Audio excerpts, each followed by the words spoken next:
tersummon. Ternyata selain summon Shenlong, kita juga bisa nge-summon wasit. Wasit. Memang keren ya, ada-ada aja otak dari admin PUBG Mobile, gue gak ngerti gitu. Bahkan kita bisa nge-summon Sunsquee di venue tadi ya. Jadi ini dia, kayaknya udah gak sabar lagi buat teman-teman semua. Match pembuka, match appetizer untuk hari ini. Sunhawk, selamat menikmati. Let's go! Hashtagnya jangan lupa Indo Pride dan juga hashtag lanjutkan tradisi juara. 6 match terakhir tentunya akan menjadi saksi. Siapakah yang akan mengangkat trofi champion untuk di PMSL Seafowl 2023. Ya, karena sebagaimana yang kita lihat di layar kaca, pesawat sudah terbang, sudah mengarungi dari kiri menuju ke arah kanan, dari barat menuju ke arah timur, dan kecenderungannya adalah di bagian utara. Jadi untuk Alter Ego bakal nyaman banget mencapai ke bagian camp Alpha. Di sekitaran mereka ada Persija EVOS yang bakal menghantui di area sekitaran Hatin. Cuman gua kalau ngomongin Sunhawk, cuman berpaku sama circle pertama pas. Kenapa Circle emang ya? pertama itu yang bakal menentukan kemungkinan chance tim tersebut bisa dapetin WCD. Oke, kita bakal ngelihat keberuntungan akan menuju ke bagian mana, tapi sepertinya Perdes akan menjadi saksi kembali dan The Xavier kali ini bakal membuka tembakan terlebih dahulu. Satu orang down dari arah Genesis. Balas dendam mereka akankah terpuaskan untuk di match kali ini? Ada Master Smile sudah ditumbangkan, kali ini Mernat Boy masih melakukan setup di bagian lantai 1. Terdengar langkah di bagian lantai 2, tapi sepertinya belum ada komit di antara kedua tim ini, masih menjaga di posisi mereka masing-masing. Dan Revive akan coba diupayakan, tapi satu orang lagi berhasil diamankan daripada Chua. Bisa mendapatkan satu orang lagi. West sudah ditumbangkan, Master Ichi berusaha untuk melakukan revive, dan revive-nya berhasil, tapi masih satu tumbang dari arah Genesis. Revive-nya sudah berhasil, Master Smile nggak punya healing sepertinya. Belum ada tambahan HP kalau kita lihat dari POV kali ini, tapi sebuah jump shot akan segera dilakukan kali ini dan tumbang satu threat knock. Perajin tumbang di tangan Genesis. Ini cilaka untuk Genesis karena sebagaimana yang kita lihat HP bar dari Master Ichi dan kawannya juga tidak dalam kondisi yang prima. Ada beberapa buying time yang dilakukan oleh The Xavier guna untuk menyelamatkan seorang Parajin yang ada di belakang sebuah tembok, tapi Chua memberikan sebuah distraksi menuju ke arah dua player dari Genesis yang sama-sama low. Satu peluru nyasar ini bakal bisa knockdown satu, atau bahkan mungkin ada backstep dari arah bagian belakang juga menuju ke arah seorang Chua, tapi ternyata ada Levis yang berusaha untuk melakukan backup dan juga Lamborghini saling terpojok satu sama lain. Ini akan menjadi long fight antara keduanya, Pasta. Ya, dan healing sudah selesai dilakukan. Merat Boy sudah dipulangkan ke arah lobby. Tinggal dua player aktif lagi dari Genesis yang masih menahan di bagian yang sama. Ini cukup low HP untuk kedua tim ini. Tidak terlalu bagus kalau misalkan mereka melanjutkan. Dan satu buah N kembali lagi dilakukan. Dan Chua mendengar langkah kaki dari bagian sebelah kiri. Dan sebuah prediction dilakukan. Namun Chua masih belum bisa mendapatkan hasil. Malah trap yang terjadi kembali. Master Ichi tumbang juga. Bahkan Master Smile bisa mendapatkan satu. Dipulangkan ke arah lobby dan counter attack dilakukan. Genesis sudah berupaya maksimal. Tapi ternyata balas dendam berhasil dilakukan. Walaupun Xavier cukup banyak dan hanya menyisakan satu pemain saja. Kerugian besar. Wow. Kerugian besar menurut gue pribadi untuk kedua tim ini karena dua-duanya sama-sama ngotot. Walaupun memang The Xavier menang, tapi ini bukanlah kemenangan yang besar. Ini hanya kemenangan kecil saja. Tapi sembari kita melihat juga di layar kaca, ada reminder buat teman-teman semua yang ingin bisa mendapatkan t-shirt PMSLI. Keren ya, ada S di tengah ya. Wih, S itu bukan Superman ya, tapi adalah Super League. Super League-nya bisa kalian dapatkan sekarang juga. Ada kaos gratis yang bisa kalian dapatkan eksklusif PMSL. Yap, bisa langsung aja login dan kalian mainkan satu game. Lalu ini limited ya, Yap. sampai tanggal 3 September. Bentar lagi Lumayan ya, lumayan Jel. Kalau hari ini habis baru, ini masih ada 6 hari lagi. Besok baru mulai, 28 Iya. Agustus. Ya masih ada 6 hari lagi berarti sampai di tanggal 3 September. Ah. Semingguan lah kurang lebih. Pas banget tuh ya, sambil kelar PMSL tuh biasanya kan, bang gue gak tahu mau ngapain. Nah itu, login. Betul. Login, nah itu Tapi tuh. sumpah ya, tahun ini tuh komunitas bener-bener dimanjain dengan banyaknya turnamen PUBG Mobile, Jal. Ya. Habis ini aja, kalian bakal dimanjakan lagi tentang yang kemarin sudah gembor-gembor untuk daftar PMVB. PMVB. Habis PMVB harusnya kalian bakal dimanjakan lagi dengan PMRC.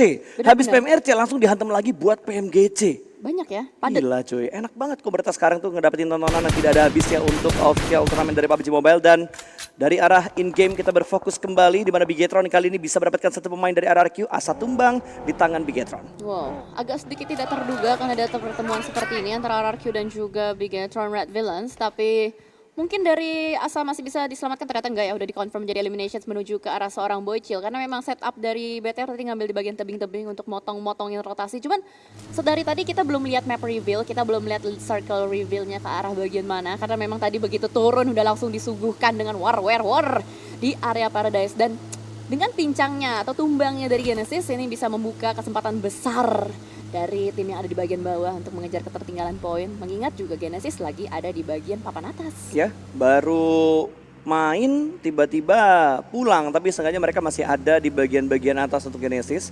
Apakah memang tren Genesis ini hanya naik ngegas untuk di hari-hari awal aja, atau nanti mereka bakal tetap stabil? Tapi tiba-tiba kalau kita lihat di in-game-nya Sersia, ada Earths tadi yang sudah mulai bermain agresif menembak menuju ke arah pemain dari PCV, tapi Miseri membalas tembakan tersebut. Dan kayaknya bagian Hatin masih masuk ke dalam zona deh, Jel, karena gue gak ngelihat mereka harus keluar dari tempat ini. Mungkin masuk. Di bagian bawah mapnya kan, orangnya di ujung. Iya, masih masuk sih harusnya. Soalnya kalau kita lihat juga yang di Camp Alpha ini masih kena gitu. Masih kena ke dalam zona. Dan ini Sersia masuk sih harusnya. Nggak ada garis-garis. Iya, bentar, ini ngambilnya dari observernya yang mana ya, Kak? Yang jelas tadi kayaknya bagian-bagian atas itu tempat Miseri berada masih masuk ke dalam zona yang pertama, dan gua nggak ngelihat adanya garis putih di bagian minimapnya, berarti Hatin harusnya masih masuk, tapi dari PJV mereka udah mulai lebih besar lagi untuk memperluas visionnya mereka supaya mereka bisa dapat lebih dari informasi tim-tim lain. Iya, karena menarik juga gue ngeliat PJV untuk ngambil di bukit ya. Jarang gue ngeliat PJV ngambil bukit, berarti memang circle menuju ke arah utara. Karena dari RRQ mereka harus menuju atau harus bergerak 600 meter menuju ke arah bagian atas. Tapi ini dia momen replay yang bisa dibilang ini kerugian banget sih buat keduanya. Iya. Karena The Savior selamat pun dia sisa satu orang kan, si Levis. Betul. Ya Levis sih emang dia solo player buat SEA Games. Wah, kesel dia. Wah, dar. Meja digebrak, digeprek. Rusak berarti membeli, guys. Enggak, dia nggak jualan. Tapi itu tadi memang gebrakan dari Mr. Smile. Yap. Atau Master Smile. Kok Mr. Smile sih? Master Smile. Karena memang Master Smile yang tadi melakukan clutch. Jadi dia udah last man standing, dia udah clutch 2 orang. Tapi ternyata akhirnya harus terbackstep oleh Levis dari bagian kanan. Iya. Dan ini dia Derby Bocan. Ini bestie banget sih, Jel. Sumpah ya, ini dua tim tuh mau di Liga, di PMSL, di PMPL. Mereka tuh selalu dempet-dempetan gitu loh. Poinnya nggak ada saling menjauh sama sekali. Bener-bener dempet banget. But yang dempet lain juga ada Face Clean dan juga PBE, di mana kali ini Face Clean yang bisa mendapatkan satu pemain dari PBE masih belum dieksekusi menjadi poin. Akankah hanyalah sebuah bait untuk memancing penyelamatan supaya Face Clean bisa mendapatkan 2 target yang tiba-tiba masuk ke kekeran skop mereka? Karena memang tadi kalau kita lihat Face kan ngambil bagian-bagian poinnya ya untuk di bagian Sunhawk, di bagian pertigaan-pertigaan, dan memang Face Clan dari tadi mengunci pemain-pemain dari Playbook. Oke, zona yang cukup ngeprank nampaknya bakal sulit untuk beberapa tim yang masih belum masuk seperti Sam9 dan juga Yudo Alliance. Tapi ada kemungkinan dari Yudo Alliance bisa ngambil kapal dari area Kau terus muter menuju ke arah bagian Hatin. Ya. Tapi berarti kalau dia ambil kapal ke Hatin, ribut duluan sama Infinity atau enggak ribut duluan sama Sersia? Bisa jadi, tapi kan balik lagi daripada dia ngambil jalur darat, ada kemungkinan dia ngambil jalur air gitu. Itu adalah beberapa prediksi-prediksi atau skenario-skenario yang ada di otak gue ketika gue ngelihat, oh zonanya menuju ke arah bagian utara dan dia masih ada di bagian blue zone. Iya, dan gue ngelihat kayaknya dari PJV juga mereka kembali lagi menuju ke arah Hatin, meninggalkan setup di bagian high groundnya. Ditinggalkan setup tersebut untuk kembali lagi menyatu ke bagian Hatin, berarti mereka sudah memprediksi ending dari circle-nya nanti akan ke arah mana. What a shot dari range. Dia bisa dapetin 1-2 player karena bagian depan sana, dan ternyata ada saling trading knock satu sama lain, dan ternyata saling tumbang menumbang bertukar nyawa. Anarki menembak menuju ke arah bagian depan, No Mercy masih kekeh menggunakan vektornya untuk bisa mendapatkan nyawa-nyawa di bagian depan sana, tapi Bang ini nggak kegedean, Bang. Bang buset gede buat, Bang. Bang kagak selayar sekalian ini, Bang. Eta gede buat, Bang. Gak kelihatan Bang namanya. Nah udah kelihatan dong. Elim fitnya aja kagak kelihatan tadi, Jel. Yang bener tuh yang kemarin, kamera di kanan bawah. Iya. Dan buat yang dari tadi ngomong, wah masa pakai efek-efek orang bersorak-sorak, itu live action di sana, guys. Itu real cuy. Yes. Itu benar kok, itu live dari sana. Tapi memang kalau tadi kameranya agak ngeselin ya. Betul. Seperti di sini dari Tony Kurniawan juga cukup ngeselin. Menjadi penjegal bagi teman-teman dari Infinity Lobby yang bakal langsung dilobikan begitu saja. Dan langsung masuk kembali ke dalam rumah Vampire. Tidak mau keluar dari kandangnya secara gegabah karena mereka sadar di atas masih ada BN United, di bawah masih ada Infinity. Betul, setup mereka menuju ke arah 3 rumah yang mereka hinggapi saat ini. 2-1-1 setup dari Vampire. Masih menunggu update untuk circle yang berikutnya juga. Tapi kalau kita lihat dari BN, mereka mengelok beberapa setup dari RRQ dengan menembak ke arah komponnya RRQ. Vampire juga membayang-bayangi di bagian sana. Ini mungkin bakal terjadi 4-way showdown di arah sekitaran BN, RRQ, Infinity dan juga Vampire. Masih belum terlalu komit fight di antara mereka karena mereka hanya menembak dari area kompon mereka masing-masing. Ya, walaupun kita melihat ini masuk stage kedua ya, ini masih early banget, tapi luas daratan dari Pulau Sanhok yang masuk ke dalam circle ini harusnya udah rasa-rasa seperti stage keempat. Karena 50%-nya adalah perairan di bagian utara. Jadi gue rasa bakal sulit untuk Yudu Alliance juga untuk bisa masuk ke dalam zona, mengingat mereka masih ada jarak sekitar 150 meter. Bergeser kembali kamera masih menuju ke arah rumah-rumah kecil di area dari Vampire dan juga RRQ. Ya, ini kayaknya bakal ada tahan-tahanan di posisi ini dengan cukup lama sih, Jel. Ya. Bakal nunggu update untuk circle ketiga, circle keempat, dan seterusnya nanti. Karena selama mereka masih punya compound, mereka bakal tetap nyaman di posisi itu kalau kita bakal ngelihat aksi fight kalau ada yang menabrak doang. Ada yang nabrak, ada yang keluar dari rumah, Ya. ada yang tiba-tiba muncul gitu loh, tiba-tiba. Jadi sejauh ini semuanya masih bisa take cover atas diri mereka masing-masing. Masih ada beberapa obstacle yang bisa dijadikan tempat persembunyian juga, mungkin seperti dari Morph GPX yang sudah mendapatkan sebuah sniper tower. Informasi dicari oleh Pak Guru Rocky. Dari bagian sniper tower menuju ke arah pemain-pemain dari BN United dan circle-nya akan mengecil menuju ke arah Oh, wow. rumah dari Hatin. Prediksi dari PJEV begitu tepat, tapi akankah sampai nanti di circle yang terakhir? Karena mereka meninggalkan watchtower mereka di bagian pegunungan tadi untuk masuk semuanya menuju ke arah Hatin. Sementara Yudu bergerak perlahan, tidak melalui jalur air, tapi mereka bergerak perlahan untuk menuju ke arah circle-circle berikutnya. Kayaknya mereka bakal bergerak beriringan dengan perubahan circle yang ada. Masuknya step by step, Iya. nggak langsung tabrak untuk tusuk ke bagian tengah. Ya, karena kalau misalkan kita lihat juga mereka tadi punya mobil kan ya. Jadi bisa dimanfaatkan untuk nge-scouting dulu pelan-pelan ke arah bagian depan. Tapi sedikit berbalik dengan apa yang dilakukan oleh Sam9. Mereka bakal langsung nyelonong aja. Selonong boy aja menuju ke arah bagian depan. Terpantau di depan sana dari seorang Onsen. Berusaha untuk di-tracking tapi pelurunya habis. Dia perlu melakukan reload terlebih dahulu. Reload dan juga tracking yang gagal oleh seorang Mela. Tapi ternyata dari Onsen berhasil juga menemukan satu player bernama Mikiel. Dan Sam9 berhasil touchdown ke dalam satu rumah. Iya, tapi Miki yang sudah berhasil diamankan dan dipulangkan ke arah lobby, tapi di bagian lain lagi BN menabrak menuju ke arah kompon dari PBE. Satu persatu sudah mulai ditumbangkan, bahkan BN hanya menyisakan satu. Hanya tinggal Max yang tersisa seorang diri di sini. Terlalu banyak tembakan yang datang dari bagian lain membuat fight mereka benar-benar dibuat berantakan. Sementara Bigetron, mereka hanya menyisakan satu. Last man standing saja, bisakah menghadapi MRPX di mana Yoru masih memberikan tembakan dari bagian belakang sebuah mobil. Hanya lapar yang tersisa. Let's go, Bocah Cute, bisakah kalian meratakan MRPX atau kalian bakal diratakan oleh MRPX? Tapi granat sudah mulai dimasak dan duar meleduk begitu saja. Tapi masih belum bisa memulangkan seluruh pemain dari MRPX. Ada lemparan granat yang berikutnya bisa memulangkan seorang Yoru dipulangkan ke arah lobby. Granat berikutnya akan dilemparkan kembali. Lapar masih berusaha untuk mendapatkan takedown menuju ke arah pemain dari MRPX. Through the smoke juga dilakukan oleh Boboho dan Revive. Satu persatu akan segera dimaksimalkan kali ini. Ini sulit sih untuk BTR bisa menyelamatkan pemain-pemainnya. Untuk MRPX mereka mendapatkan timing, tapi ternyata tidak untuk Rocky karena dia offside. Bakal langsung ditembak begitu saja oleh seorang Lapar. Maju ke bagian depan, Genpos berhasil untuk di-revive.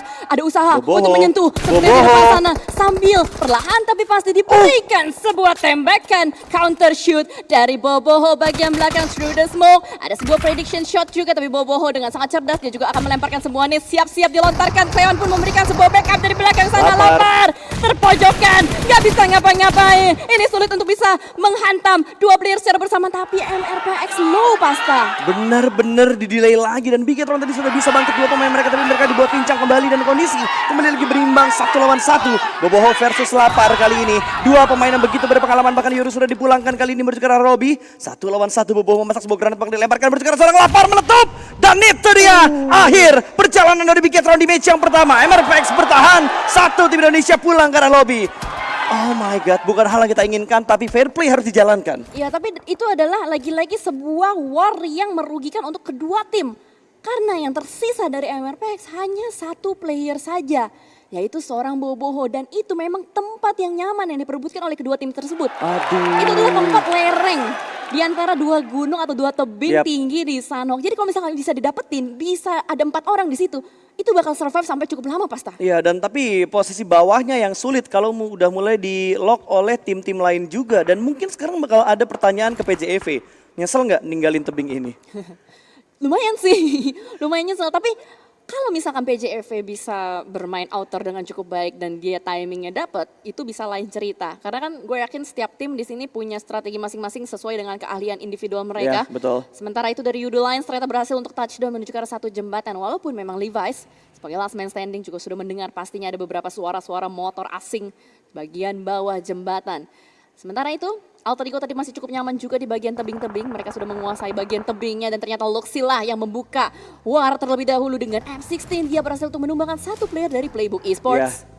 Baru tumbang tapi Jel masih belum dieksekusi menjadi tambahan poin untuk tim PJEV. Sementara kalau kita lihat dari Sersia yang sudah mulai berpindah tempat juga. Sementara kalau kita perhatikan dari PBE Range sudah fix dipulangkan ke arah lobby. Namun PJEV ketika mereka bergerak ada gangguan yang datang dari arah RRQ. Tembakan tadi dilontarkan tapi PJEV masih bisa selamat keempat anggota mereka. Nah ini timing yang dia mainkan, dia retake rumah milik dari Playbook Range. Dan dia berhasil untuk mendapatkan 4 rumah tersebut. Tapi sementara dari Vampire, apa yang terjadi? Tiba-tiba begitu cepat. Chopper dengan M4 dan juga DBS-nya mampu menumbangkan dan meratakan. What? Rata? Didukung juga dengan tembakan dari RG di bagian belakang. Vampire bermain seperti ugal-ugalan. Cuy, nggak gitu caranya, Bang. easy point of my life kalau kata Sersia mah. Tapi close combat bakal terjadi kali ini. Peko kalah. Red Face yang menang kali ini dan bisa mendapatkan satu persatu pemain dari RRQ. PJEV 6 elimination dan kembali lagi pulang satu tim Indonesia menuju ke arah lobby. Sangat disayangkan dua tim Indonesia pulang karena tim Indonesia yang lainnya. Iya, karena memang pertemuan yang tidak terelakkan terjadi. Tapi memang apa yang dilakukan dari Persija EVOS ternyata efektif meninggalkan Red Face di bagian backline. 3 playernya sudah touchdown ke bagian dalam. Sementara dari Red Face yang bertugaskan untuk menghadang siapapun yang akan berusaha untuk bergerak. Dan ternyata dari RRQ tidak ekspektasi kalau masih ada satu yang nyempil. Ya, tidak dicek dengan hati-hati ternyata tadi. Dan kalau kita perhatikan lagi dari Sersia, mereka bergerak beriringan dengan zona. Ada Yudu di sekitar mereka. Ini Sersia Yudu sih udah nggak terelakkan lagi sejal. Akan komit menurut gua.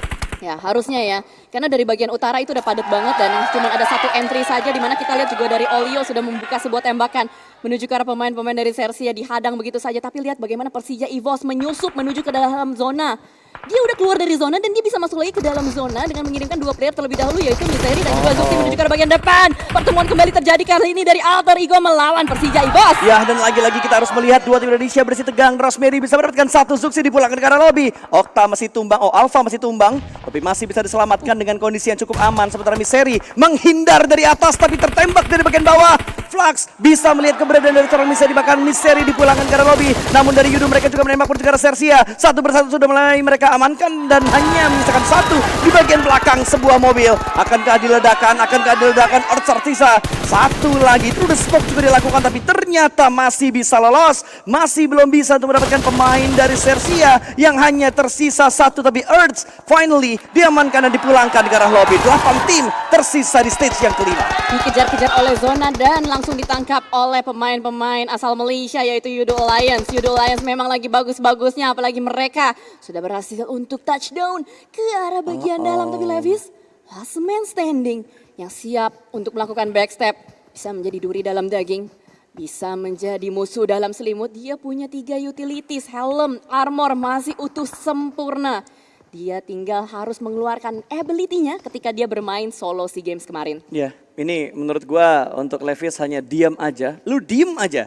Jangan banyak memberikan informasi menuju ke arah Yudu. Yudu juga sudah mulai menyeberang kali ini. Tapi lagi-lagi Yudu kembali lagi bermain agresif. Satu orang dari Alter Ego berhasil diamankan. Dan di arah lain Alter Ego bisa mendapatkan satu pemain dari Face Clan. Onsen tumbang tadi dengan granat yang begitu bagus. Tapi lagi dan lagi masih belum jadi poin untuk Alter Ego ataupun untuk Yudu. Tapi masih memantau ke bagian atas di mana third party join. Sam9 juga mengarahkan angle mereka menuju ke arah tim Face Clan. Ya, karena memang posisi dari Face Clan itu bagian tengah. Dia bakal tersandwich, tapi apa yang dilakukan mereka? Mereka langsung repositioning, tarik mundur ke arah bagian belakang zona.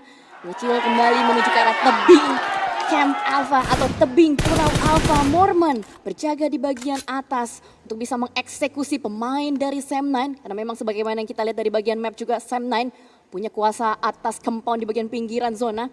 Cuman kalau kayak gini ya, nungguin circle berikutnya nggak sih Pas? Ya. Betul, ini pasti bakal nunggu update untuk circle yang berikutnya. Karena kalau kita lihat dari Alter Ego mereka udah cukup enak, Face Clan di belakang mereka juga cukup enak, dan Sam9 di bagian bawah juga mereka punya compound. Jadi akan sangat sulit untuk mendapatkan pick-off-nya untuk bisa mendapatkan tambahan point elimination. Berbeda halnya dengan Levi's yang hanya tinggal menunggu pergerakan dari Yudu yang terburu-buru. Bahkan yang nunggu gak cuma Lepis, ini ada Tam juga menunggu pergerakan dari Yudu. Satu knockdown yang begitu free se-free-freenya untuk mendapat poin bagi tim Sam9.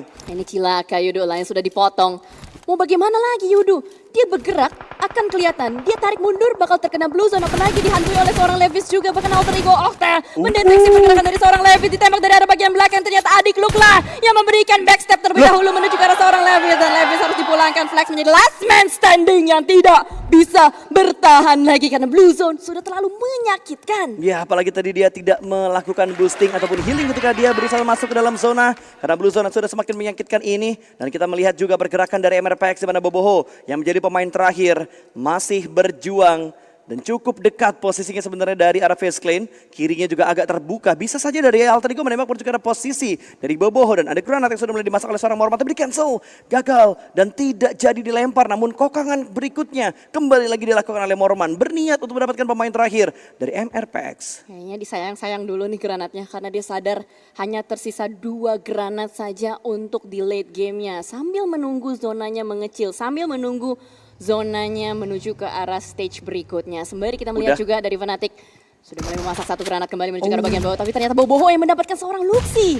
Pemain terakhir dari PJEV tadi berhasil diamankan. Oh, bukan pemain terakhir karena masih menyisakan 1 di bagian blue zone sedang melakukan healing. Bisakah pemain tersebut mempertahankan posisi itu untuk lebih baik lagi? Sementara Boboho lagi-lagi langkahnya bakal tertahan oleh pemain dari Alter Ego. Lemparan granat utility semua dilemparkan menuju ke arah seorang Boboho. Bisakah Boboho bertahan lebih lama lagi? Namun granat yang dilemparkan tadi hampir mendapatkan knockdown ke arah pemain dari Alter Ego. Granat kedua bakal dilemparkan ke bagian atas sana. Masih belum bisa mendapatkan knockdown ke arah tim Alter Ego. Bermain dengan begitu hati-hati, ada 1 cacing lagi di bagian kanan. Terlalu banyak angle yang harus dicek oleh Boboho kali ini. Tapi 1 pemain itu bakal bangkit dan Rosemary bisa menghentikan langkah. Tapi sayang sekali eliminationnya diamankan oleh Blue Zone. Tidak masuk elimnya menuju ke arah Alter Ego. Dan gencatan senjata kah? Kali ini tidak ada gencatan karena masih ada tekanan yang datang dari arah tim lain. Ternyata zonanya mengecil menuju ke arah bagian selatan. Ini membuktikan bahwa Alter Ego harus bergerak kembali menuju ke arah bagian bawah. Tapi Rosemary terhadang oleh 3 pemain lain. AKM dari Rosemary connect menuju ke arah 1 pemain itu. Vintoris bakal langsung di-end begitu saja. Tarik mundur pelan-pelan. Rosemary pelan-pelan. Jangan gegabah karena teman-teman kamu masih ada di bagian bawah sana. Dan Fnatic pun bakal fokus menuju ke arah pemain-pemain Sam yang sedang rotasi di tracking begitu saja. Dan langsung tiba menuju ke arah seorang Mix. Tapi di-reflect oleh seorang Kenny. Tapi Sam9 sudah pincang total. Yes, dan PBE pun dipulangkan karena lobby. Tapi Octa diamankan. Oh no, Warna juga ketumbang. Berarti Alter Ego hanya menyisakan 1 di bagian belakang sana. Rosemary bakal menjadi tulang punggung untuk Alter Ego. Bisakah dia menghadapi Mela kali ini? Cross combat bakal terjadi. Mengganti dengan second weapon dan sayang sekali. Face Clan bisa memulangkan Alter Ego menuju ke arah lobby. Dan Sam9 yang harusnya mereka bisa mendapatkan winner chicken dinner karena mereka masih ada 2 player aktif lagi mendekat menuju ke arah Face Clan. 1 lawan 1 dengan jarak dekat kali ini. Dep dengan DBS bisa mendapatkan chicken pertama untuk Sam9 di hari ini. Bermain dengan begitu sabar di bagian bawah sebuah batu. Molotov juga bakal dilemparkan, timing yang tepat tapi sayang sekali masih belum bisa mendapatkan pemain dari Sam9 kali ini. Masih diintip-intip manja. Molotov bakal dilemparkan ke bagian lain lagi. Di sandwich oleh 2 sisi dan revive juga berhasil dilakukan. 1 melawan 3 bukan hal yang mudah. Dan ini dia winner chicken dinner untuk Sam9 di game yang pertama. Tuan rumah menyamankan winner chicken dinnernya yang pertama.